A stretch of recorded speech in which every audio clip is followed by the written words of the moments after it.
Hey, welcome back everyone. I've got a little bit of a lull in the rain that we had over the last day or so, and last night I let my kids sleep in the rooftop tent.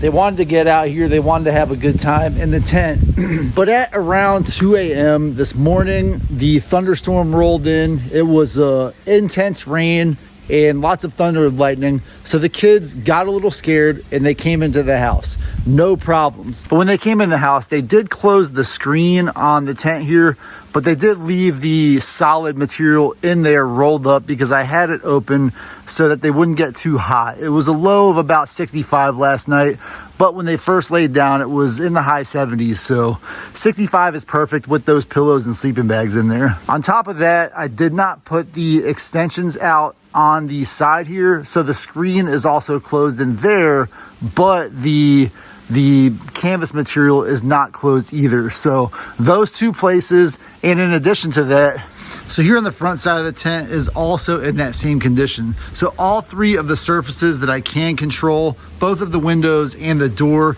only have the screens closed, but the storm doors are still open. I also left the tailgate down yesterday, so it is drenched in rain. Not a big deal at all, but one of my main concerns when I purchased this tent about 3 months ago was that this seam where the plastic cover mates with the tent would be a possible point of ingress for liquid. And so last night, like I said, it rained essentially from about 10 p.m. all the way until a few minutes ago, and with a severe thunderstorm in the middle of that. And I want to see, did any water get inside the tent with those screen doors essentially being the only thing blocking other than the rain fly on the roof. And this location right here is another spot that concerns me because as you can see, this piece is tucked under, and so the rain could have came down, and this is essentially the bed of the rooftop tent.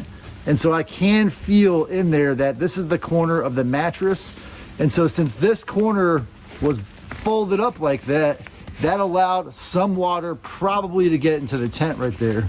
And so that is another concerning, and I should have checked this before I let them sleep in it and made sure that it was down, but that is a location that concerns me. So this is a problem that I essentially created for myself. I did not pull these flaps on the joints out, and so I suspect that where these two joints are, that's where I'm gonna have possibly two little puddles of rain inside the tent.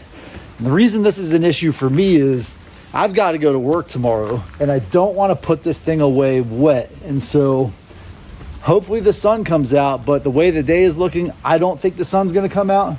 So essentially at some point between now and tomorrow morning, I'm going to have to put this tent away. And if it's wet on the inside, maybe when I get to work, I'll open it up in one of the far parking spots or something. But on the back of my mind for the rest of the day or possibly the week is going to be, am I causing mold or any kind of rain damage inside the tent because I let these flaps go without making sure that they were in the correct configuration.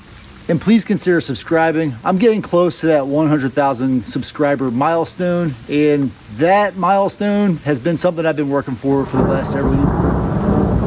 last several years. So anyway, let's get back to the video. Well guys, moment of truth. I've done enough talking. Let's see what it looks like inside. And yes, you did see that correctly. I am wearing orange Crocs. I did get those to try to match with my Jeep a little bit just because I've been having a really good time with the Jeep. But the orange paint on the Jeep is a very unique color. It reminds me of those little pumpkins you would get at Halloween maybe 30 years ago to go trick-or-treating. And the orange on my Crocs are more like a Tennessee Vols orange. There is a slight difference there, but love them, and that's about as close as I can get. And my other Crocs are so old that I didn't realize how much of a difference a new pair of Crocs makes with respect to wet traction. So the new Crocs, brand new, they've got excellent grip, whereas my old Crocs started to turn in essentially to like ice skates in the rain.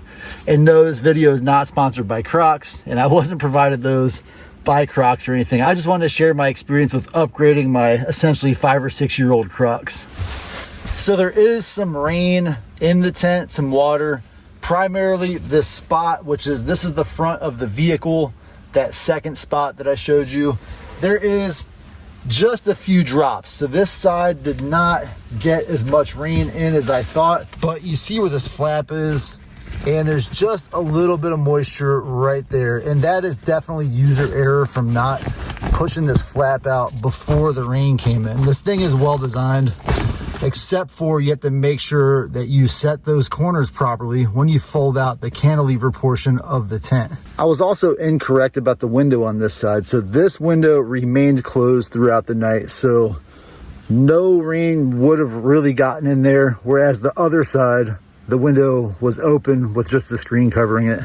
However, this corner suffered the most with rainwater. And you can almost see in the camera, there's a wet spot right here. The wet spot has a boundary just like this. And so that is from that flap right there not being fully out to protect the tent. But one spot that really concerns me, and I'm gonna try to figure out how this happened, and you might be able to see it already in the video, is there appears to have been some pretty significant drippage or drainage in here. I don't know if it came straight down from the top, but there's a semicircle.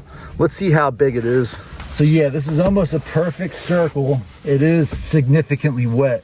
So I feel like before I put this tent away, I'm gonna pull this mattress out of the tent. That way I can set it aside and allow it to dry without causing any mold damage. And please forgive me, I didn't bring any lights out with me, but this is the seam where the ABS plastic roof meets with the tent material. And if you follow that seam, let's see, if you follow that seam up through the top and center line, essentially that zipper is wet, and that is where most of the moisture came into the tent. And so this is the first time that the tent has been exposed to severe rain. I've had it out with light rain before and just some kind of sprinkling, but not the essentially tornado quality rain that we got last night. And it has not leaked. So at some point last night, I guess the amount of rain just overwhelmed the ability of the seals to keep this thing, you know, sealed up or airtight or watertight, excuse me. But one of the main issues with that seal is that is where the rain fly also meets up with the ABS plastic.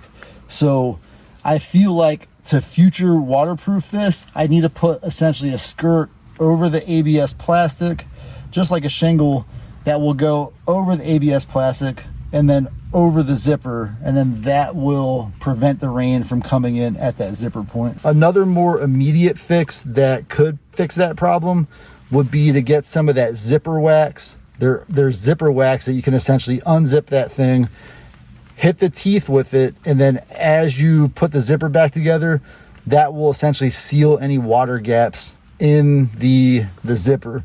And so that wax, you really got to cake it on so that when it zips back together, it kind of smashes into those gaps. All right, so I think that's enough talking about the rain in the tent. Let me get out and see if I can get this mattress out pretty easily. I've also got my sleeping bags and then my one pillow. I do always leave this stuff in here, so it's always ready to rock. So I figure I'll take it out with the mattress, make sure everything is nice and dry before I put this thing back together for next weekend's adventure.